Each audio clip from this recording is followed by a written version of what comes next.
সকলকে স্বাগতম জনাইছোঁ 2025 বৰ্ষত যিসকলে মেট্ৰিক পৰীক্ষা অৰ্থাৎ হাইস্কুল শিক্ষান্ত পৰীক্ষাত অৱতীৰ্ণ হ'বলৈ গৈ আছা সেইসকল ছাত্ৰ ছাত্ৰীক আমাৰ চেনেলৰ ফালৰ পৰা স্বাগতম জনাইছোঁ।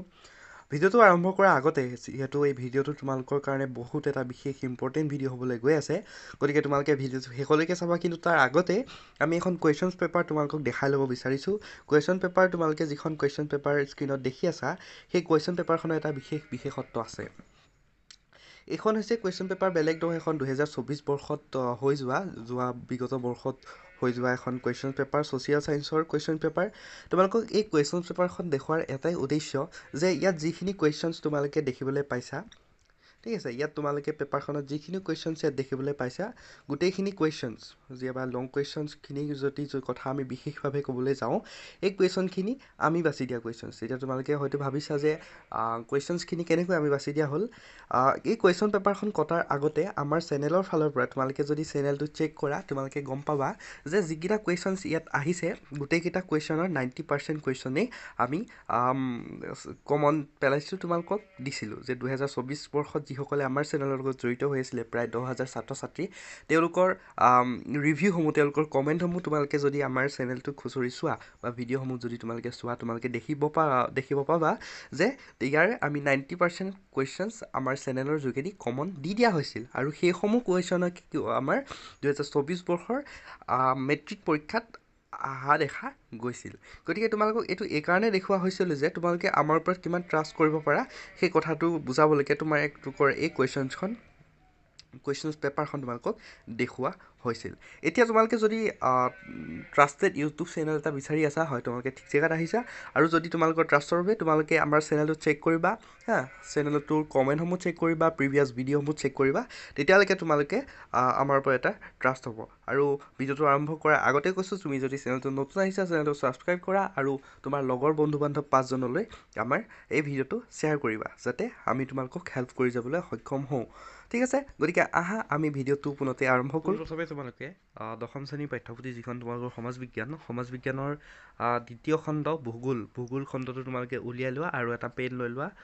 মই গোটেই বস্তুখিনি কৈ যাম, বুজাই যাম, তোমালোকে ধুনীয়াকৈ মন দি ভিডিঅ'টো শেষলৈকে চাবা আৰু যিখিনি মই চিন দিব ক'ম সেই গোটেই বস্তুখিনি তোমালোকে চিন দি যাবা। ঠিক আছে, পোনপ্ৰথমে তোমালোকে ভূগোলটো উলিয়াই লোৱা। আমি যদি চাওঁ তোমালোকৰ ভূগোলখনৰ পোনপ্ৰথমে আজি আমি গোটেই ইম্পৰ্টেঞ্চখিনি তোমালোকক দি দিম। এই ভিডিঅ'টোতে যিহেতু শেষ কৰিম গতিকে ভিডিঅ'টো অকণমান দীঘল হ'ব পাৰে। তোমালোকে নিশ্চয় জানা তোমালোকৰ সমাজ বিজ্ঞানৰ ভূগোল কিতাপখনত তোমালোকৰ অধ্যায় 4টা আছে আৰু আমাৰ পৰীক্ষাত গোটেই 4টা অধ্যায়ৰ পৰা তোমালোকৰ প্ৰশ্নসমূহ আহিব। এতিয়া কোনটো পাঠৰ পৰা কিমান প্ৰশ্ন আহিব সেই বিষয়ে এটা ভিডিঅ' অলৰেডি বনাইছোঁ, যদি তোমালোকে চোৱা নাই ডেছক্ৰিপশ্যনত লিংক থাকিব, তাত চাই ল'বা। এতিয়া আমি প্ৰথম চেপ্টাৰটোৰ পৰা আজি আৰম্ভ কৰোঁ, যিহেতু আজি ভূগোলখন শেষ কৰিম। কিন্তু তাৰ আগত তোমালোকক এটা আভাস দিব বিচাৰিছোঁ যে তোমালোকৰ এই যিটো ভূগোল খণ্ড থাকিব, তোমালোকৰ যিহেতু কুৱেশ্যনছ পেপাৰখন কিমান মাৰ্কছৰ আহে, তোমালোকৰ কুৱেশ্যনছ পেপাৰখন আহে 90 মাৰ্কছৰ, যিহেতু 10 মাৰ্ক তোমালোকৰ প্ৰেক্টিকেল থাকে। গতিকে 90 মাৰ্কছৰ তোমালোকৰ পেপাৰখন হয়। 90 মাৰ্কছটো আকৌ তোমালোকৰ ভাগ হৈ আহে। ভাগটো কেনেকৈ হয়, 35 মাৰ্কছ তোমালোকৰ থাকে ইতিহাসৰ, ঠিক আছে।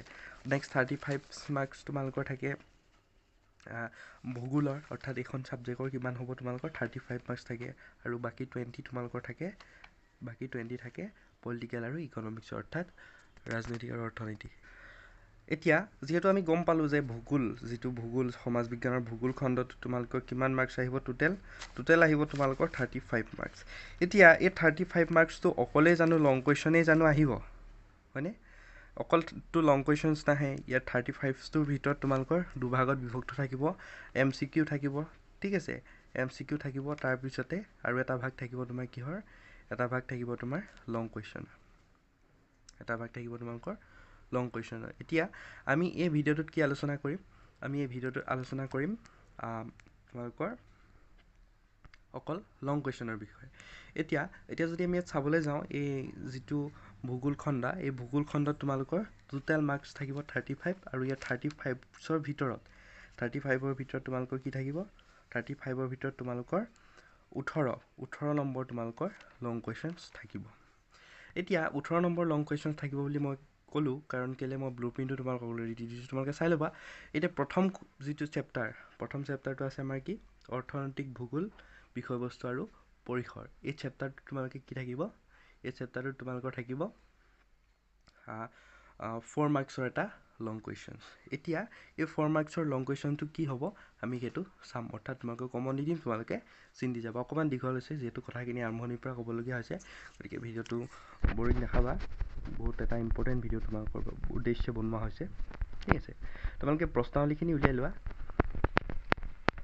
পাঠটোৰ যিখিনি প্ৰশ্নাৱলী সেই প্ৰশ্নাৱলীখিনি তোমালোকে ওলাই যোৱা তাতে মই কৈ গৈছোঁ আৰু পাঠৰ মাজৰ পৰা মই দি যাম কিছুমান ইম্পৰ্টেণ্ট বস্তু গতিকে গোটেইখিনি তোমালোকে নোট কৰি যাবলৈ চেষ্টা কৰিবা আৰু গতিকে বহুত এটা ইম্পৰ্টেণ্ট কথা মই এই ভিডিঅ'টোৰ জৰিয়তে কৈ আছোঁ এতিয়া আমাৰ মই কি বুলি ক'লোঁ যে এই যিটো চেপ্টাৰ এই চেপ্টাৰটোৰ পৰা এটাই মাত্ৰ তোমালোকৰ লং কুৱেশ্যন আহিব আৰু সেই লং কুৱেশ্যনছটো কিমান থাকিব 4 মাৰ্কছৰ এতিয়া যদি আমি চাওঁ যোৱা বছৰ অৰ্থাৎ 2024 বৰ্ষত মই কৈছিলোঁ যে এইটো চেপ্টাৰৰ পৰা এটা লং কুৱেশ্যনছ আহিব আৰু সেই লং কুৱেশ্যনছ থাকিব 4 মাৰ্কছৰ আৰু মই কোনটো কৈছিলোঁ আহিব বুলি যে সম্পদ বুলিলে কি বুজা আৰু ইয়াৰ বৈশিষ্ট্যসমূহ উল্লেখ কৰা তোমালোকে ধুনীয়াকৈ পেপাৰখন চাবা গৈ ঠিক আছে এইখন পেপাৰখন যদি তোমালোকে চোৱা 2024 চনৰ পেপাৰখন চোৱা এইটো প্ৰশ্ন তোমালোকে তাত দেখিবলৈ পাবা বাৰু ঠিক আছে আমি এইটো যোৱা বছৰৰ কথাটোকে কৈ নাথাকোঁ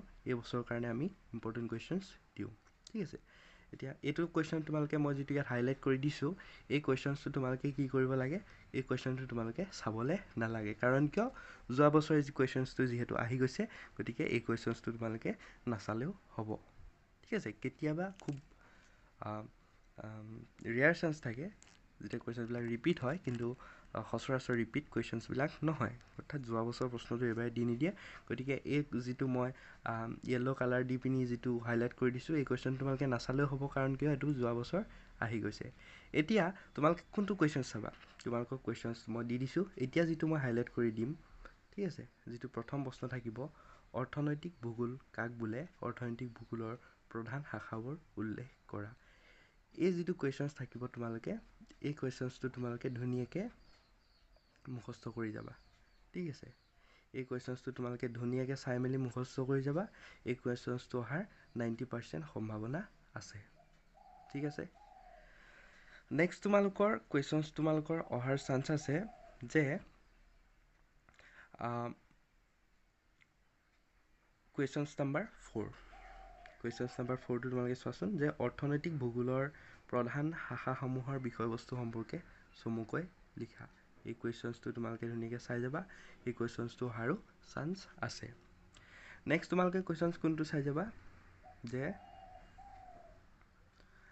15 নম্বৰ যিটো কুৱেশ্যনছ 15 নম্বৰ কুৱেশ্যনছটো তোমালোকে ধুনীয়াকৈ চাই যাবা এইটো অহাৰ 90% চান্স আছে মই তোমালোকক হাইলাইট কৰি দিছোঁ গতিকে এইটো চেপ্টাৰ এইকেইটা চালেই হ'ব আৰু যিখিনি ইয়াত পাৰ্থক্য লিখা বা MCQ আছে এই চেপ্টাৰটোৰ পৰা এইখিনি MCQৰ উপৰি মই বহুতখিনি MCQ বনাই তোমালোকক ভিডিঅ' বনাই দিম গতিকে চেনেলটো তোমালোকে ছাবস্ক্ৰাইব কৰি ৰাখিবা গতিকে এইটো চেপ্টাৰ আমি ইমানতে চাইছোঁ আমি কোনটো চাম 15 নম্বৰ প্ৰশ্নটো চাবা ঠিক আছে 6 নম্বৰ কুৱেশ্যনটো চাব নালাগে একেবাৰে 6 নম্বৰ কুৱেশ্যনছটো তোমালোকে নাচাবা কাৰণ কিয় এইটো যোৱা বছৰ আহি গৈছে ঠিক আছে 6 নম্বৰ কুৱেশ্যনটো তোমালোকে মই চাবলৈ মানা কৰিছোঁ এইটো তোমালোকে চাব নালাগে তোমালোকে কুৱেশ্যন নাম্বাৰ 4টো চাবা কুৱেশ্যন নাম্বাৰ 4টো চাবা কুৱেশ্যন নাম্বাৰ 4টো চাবা আৰু কুৱেশ্যন নাম্বাৰ 1টো তোমালোকে চাবা ধুনীয়াকৈ এইকেইটা চাবা আৰু বাকীসমূহ তোমালোকে চালেই হ'ল কিন্তু এইকেইটা তোমালোকে ইম্পৰ্টেণ্টলি চাবা এতিয়া প্ৰথম চেপ্টাৰটো এইকেইটা কুৱেশ্যন চালেই তোমালোকে হ'ল নেক্সট তোমাৰ আৰু এটা ডিছক্লেমাৰ মই ভিডিঅ'টো বিচাৰিছোঁ যে যিসকলৰ একেবাৰে তোমালোকৰ যিসকলে পঢ়ি মেলি কমপ্লিট হৈছে অৰ্থাৎ গোটেই পাঠটো তোমালোকে খৰচি মাৰি পঢ়িছা আৰু গোটেই কুৱেশ্যন এনচাৰবিলাক মুখস্থ কৰিছা বা তোমালোকে হৃদয়ংগম কৰিছা তেওঁলোকৰ কাৰণে এইটো ভিডিঅ'টো নিশ্চয়কৈ নহয় যিসকলৰ এতিয়াও কনফিউজন লাগি আছে বা সমাজ বিজ্ঞান বিষয়টো ভয় লাগি আছে অৰ্থাৎ যিসকলৰ পঢ়া হোৱা নাই ধৰি লোৱা তেওঁলোকৰ কাৰণে এই ভিডিঅ'টো কৰা হৈছে গতিকে তোমালোকে যিসকলে পঢ়ি মেলি কমপ্লিট কৰি থৈছে তেওঁলোকে ভিডিঅ'টো চাই সময় নষ্ট নকৰিলেও হ'ব গতিকে সেই ডিছক্লেমাৰটো মই গতিকে দি থৈছোঁ তো দ্বিতীয় অধ্যায় যে ভূগোলৰ দ্বিতীয় অধ্যায় আছে যে পৰিৱেশ আৰু পৰিৱেশৰ সমস্যা এই চেপ্টাৰটো তোমালোকৰ ভূগোলৰ দ্বিতীয় অধ্যায় এই চেপ্টাৰটোৰ পৰা তোমালোকৰ কিমান মাৰ্কছ আহিব গম পোৱা নে এই চেপ্টাৰটোৰ পৰা তোমালোকৰ আহিব 4 মাৰ্কছৰ এটা লং কুৱেশ্যনছটো 4 মাৰ্কছৰে আহিব এটাই কুৱেশ্যনছ আহিব এতিয়া আমি ইয়াৰ প্ৰশ্নাৱলীখিনিলৈ যাওঁ তোমালোকে চিন দি ল'বা ঠিক আছে ইয়াৰ প্ৰশ্নাৱলীখিনি যদি আমি চাওঁ তেতিয়া আমি দেখিম যে ইয়াৰ পৰা 4 মাৰ্কছৰ এটা কুৱেশ্যনছ আহিব। তোমালোকে সকলোৱে হয়তো জানা যে এইটো এটা নিশ্চয় এটা সহজ চেপ্টাৰ বুলি ক'ব লাগিব, কাৰণ কিয় বেছিক্স বস্তুখিনি ইয়াত আছে যিখিনি তোমালোকে অলৰেডি 5-6ত হ'লেও তোমালোকে পাই আহিছা বা আগৰ শ্ৰেণীসমূহত তোমালোকে পাই আহিছা। এতিয়া ইয়াত মেইনলি তোমালোকৰ পৰিৱেশৰ ওপৰত বস্তুখিনি থাকে, পৰিৱেশৰ হওক তোমাৰ বায়ুমণ্ডল, জীৱমণ্ডল, গতিকে এই বস্তুখিনি থাকে। এতিয়া আমি ইয়াৰ যোৱা বছৰ অহা কুৱেশ্যনছটো কোনটো আছিলে তোমালোকৰ যে 17 নম্বৰটো চোৱা যে মাটি প্ৰদূষণৰ বিষয়ে দি চমু টোকা লিখে। কুৱেশ্যনটো মই কাটি দিছোঁ কিয়নো এইটো কুৱেশ্যন যোৱা বছৰ আমাৰ ইয়াত আহি গৈছে। যোৱা বছৰ কি আহিছে যে মাটি প্ৰদূষণ বুলিলে কাক বুজা আৰু মাটি প্ৰদূষণৰ বিষয়ে আহি গৈছে। গতিকে তোমালোকে কি চাব লাগিব এবাৰ তোমালোকে চাবা যে পানী প্ৰদূষণ, ঠিক আছে। পানী প্ৰদূষণ কি আৰু কেনেকৈ হয় এই কুৱেশ্যনছটো তোমালোকক মই ইম্পৰ্টেণ্ট দিছোঁ, ঠিক আছে। নেক্সট তোমালোকে চাবা যে বায়ু কেনেকৈ প্ৰদূষিত হয়, বায়ু প্ৰদূষণৰ ওপৰত চাবা, ঠিক আছে। বায়ু প্ৰদূষণৰ ওপৰত তোমালোকে চাবা। নেক্সট তোমালোকে চাবা যে মৰুভূমি কাক বোলে, মৰুকৰণৰ সংজ্ঞা দিয়া। এই মৰুভূমি কাক বোলে এই বস্তুটো চাবা, মৰুকৰণটো চাবা, মৰুকৰণৰ কাৰণ। এই দুইটা মই আণ্ডাৰলাইন কৰিছোঁ। এটা কুৱেশ্যন বনাই তোমালোকে ধুনীয়াকৈ এই দুইটা কুৱেশ্যনে এটা কুৱেশ্যন বনাই তোমালোকে লিখি থবা। মই যিটো দিছোঁ যে 19 আৰু 20 নম্বৰ কুৱেশ্যন দুটা তোমালোকে লিখিবা, ঠিক আছে। মৰুকৰণ কাক বোলে, মৰুকৰণৰ কাৰণ আৰু মৰুকৰণৰ সংজ্ঞা এই বস্তুটো লিখিবা। তাৰপিছতে তোমালোকে লিখিবা যে গোলকীয় উত্তাপ বৃদ্ধি। গোলকীয় উত্তাপ বৃদ্ধি তোমালোকে এটা ধুনীয়াকৈ শ্বৰ্ট নোট বনাই পঢ়িবা। এইটো মই তোমালোকক লাগিলে দি দিম যে গোলকীয় উত্তাপ বৃদ্ধি কি, ইয়াৰ কাৰণ, ই কি সমস্যাৰ সৃষ্টি কৰে বা ৰোধ কৰাৰ উপায়। এই তিনিটা কুৱেশ্যন মই তোমালোকক একেলগে যে দি দিছোঁ এই বস্তুকেইটা দিবা, ইয়াৰ পৰা এটা আহিবই কমন চিয়ৰ, ঠিক আছে।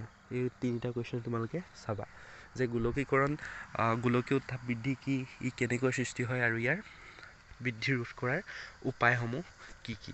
এইটো কুৱেশ্যন তোমালোকক মই দিলোঁ, ঠিক আছে। নেক্সট আৰু ইয়াত ইম্পৰ্টেণ্ট কুৱেশ্যনছ বুলি ক'বলৈ যদি যাওঁ তেতিয়াহ'লে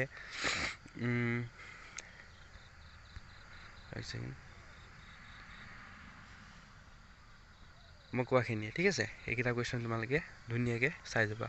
প্ৰশ্ন গোটেইখিনিটো পঢ়িব লাগিব, তাৰ উপৰি এইকেইটা তোমালোকে বেছিকৈ ইম্পৰ্টেণ্টলি দি পিনি তোমালোকে চাবা। নেক্সট আমাৰ চেপ্টাৰটো আহিলে কি, আমাৰ নেক্সট চেপ্টাৰটো আহিলে পৃথিৱী ভূগোল। এই পৃথিৱী ভূগোল চেপ্টাৰটোৰ পৰা কিমান নম্বৰ কুৱেশ্যন আহিব যে ইয়াৰ পৰা তোমালোকৰ আহিব যে 4 মাৰ্কছৰ এটা কুৱেশ্যনছ ইয়াৰ পৰাও আহিব। এতিয়া 4 মাৰ্কছৰ কুৱেশ্যনছটো কেনেকৈ আহিব তোমালোকৰ চোৱা। চৰি মোৰ অকণ ভুল হৈ গ'ল, মই তোমালোকক ক'ব লাগিছিলে যে এই যিটো পাঠটোৰ পৰা তোমালোকৰ এটা 5 মাৰ্কছৰ লং কুৱেশ্যনছ আহিব। মই 4 মাৰ্কছৰ বুলি কৈ পেলাইছিলোঁ, চৰি। গতিকে ইয়াত যদি আমি কুৱেশ্যনছখিনি চাওঁ যে 2 নম্বৰ প্ৰশ্নত যদি তোমালোকে চোৱা মহাদেশীয় বিস্থাপন সূত্ৰ অনুসৰি পৃথিৱীৰ অৱস্থা আদিতে কেনে আছিল। এই কুৱেশ্যনটো তোমালোকে চোৱাৰ প্ৰয়োজন নাই, কাৰণ কিয় 2024 বৰ্ষৰ মেট্ৰিক পৰীক্ষাত এইটো আহি গৈছে। আৰু 6 নম্বৰ কুৱেশ্যনটো যদি এছিয়া মহাদেশৰ প্ৰাকৃতিক বৈশিষ্ট্যসমূহ চমুকৈ আলোচনা কৰা, এই কুৱেশ্যনটো চোৱাৰ প্ৰয়োজন নাথাকে যিহেতু যোৱা বছৰ আহি গৈছে। এতিয়া তোমালোকে ইম্পৰ্টেণ্টলি দি পিনি মেইন তিনিখিনি চাব লাগিব, গম পোৱা নে যে প্ৰথম প্ৰশ্নটো পৃথিৱীৰ স্থলমণ্ডল আৰু জলমণ্ডলৰ বিষয়ে চমুকৈ লিখা। এই কুৱেশ্যনছটো তোমালোকে অকণমান ইম্পৰ্টেঞ্চ দি কিনে চাই যাবা। মই তোমালোকক হাইলাইট কৰি দিছোঁ, ঠিক আছে। প্ৰথম যিটো প্ৰশ্ন থাকে সেইটো তোমালোকে ইম্পৰ্টেণ্ট দি চাবা। আৰু মহাসাগৰৰ তলিভাগৰ ভূ অৱয়ৱৰ বিষয়ে চমুকৈ লিখা, ঠিক আছে। এই কুৱেশ্যনছটো তোমালোকে অলপ ইম্পৰ্টেণ্ট দি কিনে চাই যাবা, ঠিক আছে। মই এইটো হাইলাইট কৰি দিছোঁ, তোমালোকে চিন দি যোৱা কিতাপত।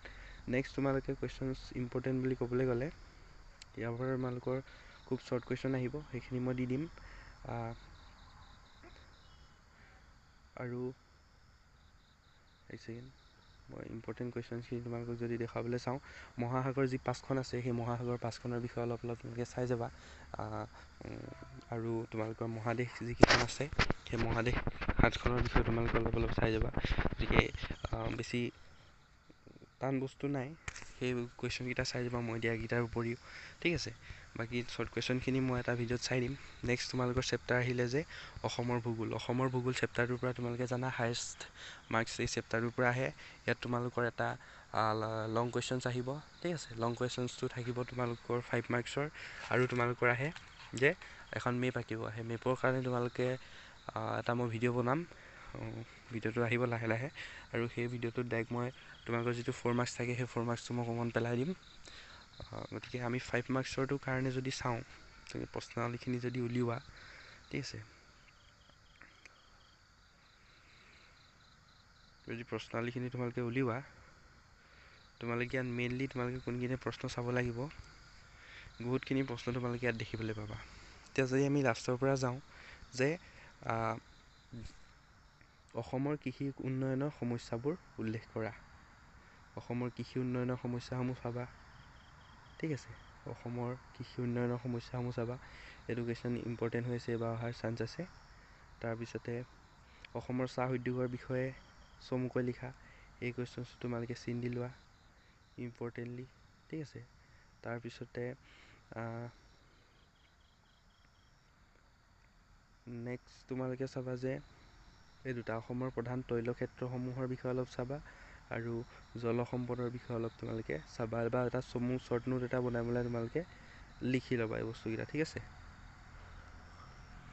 নেক্সট তুমি চাবা যে এই 13 নম্বৰ যিটো প্ৰশ্ন, 13 নম্বৰ প্ৰশ্নটো মই এক ছেকেণ্ড, 13 নম্বৰ প্ৰশ্নটো তোমালোকে চাব নালাগে। এইটো কাৰণ যোৱা বছৰ আহি গৈছে, এইটো মই কমন দিছিলোঁ যোৱা বছৰ আহিব বুলি, আৰু এইটো আহি গৈছে, গতিকে এইটো চাবলৈ নালাগে। নেক্সট তোমালোকে ইয়াত তোমালোকে বহুতকেইটা প্ৰশ্ন থাকে এইটো চেপ্টাৰ, যিহেতু ডাইৰেক্ট কমন পেলাবলৈ অলপ অসুবিধা হয়। গতিকে এই যিটো চেপ্টাৰ আছে আমাৰ নিজৰ মাতৃভূমি অসমৰ বিষয়ে আছে, গতিকে অলপ যদি পঢ়া তোমালোকে নিজে হ'লেও বনাই লিখিবলৈ সক্ষম হ'বা, ঠিক আছে। 27 নম্বৰ কুৱেশ্যনটো যদি তোমালোকে চোৱা, এইটো তোমালোকে ইম্পৰ্টেণ্টলি চিন দি থোৱা।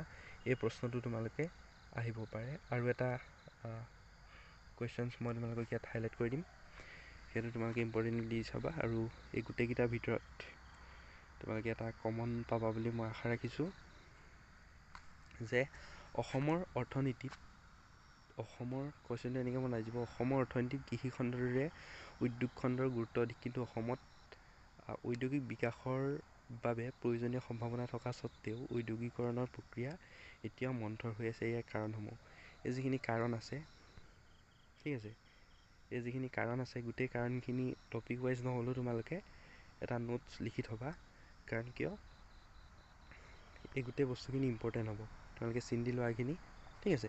এইখিনি তোমালোকে এটা ধুনীয়াকৈ শ্বৰ্ট নোট বনাই পিনি লিখিবা। মই অলৰেডি ভূগোলখন শেষ কৰিছোঁ, তোমালোকে ইম্পৰ্টেণ্ট কুৱেশ্যনছ এইখিনি আছে বুলি। আৰু যদি কিবা থাকে তোমালোকে কমেণ্ট কৰিবা, ভিডিঅ'টো যিমান পাৰা শ্বেয়াৰ কৰিবা। তেনেকৈ মই ইতিহাস আৰু ৰাজনীতি আৰু অৰ্থনীতি কিতাপ দুখনৰো ভিডিঅ' বনাই দিম। আৰু গোটেইকেইখনৰে এইখনৰ মই যিখিনি ইম্পৰ্টেণ্ট শ্বৰ্ট কুৱেশ্যনছ অৰ্থাৎ MCQ থাকিব, সেইখিনি মই ভিডিঅ' এটাৰ জৰিয়তে দিবলৈ চেষ্টা কৰিম। আৰু চেনেলটো যিমান পাৰা তোমালোকে শ্বেয়াৰ কৰিবা, ছাবস্ক্ৰাইব কৰিবা, তেতিয়া আমাৰ দিবলৈ ভাল লাগিব। গতিকে আজিলৈ ভিডিঅ'টো ইমানতে সামৰণি মাৰিছোঁ, ধন্যবাদ।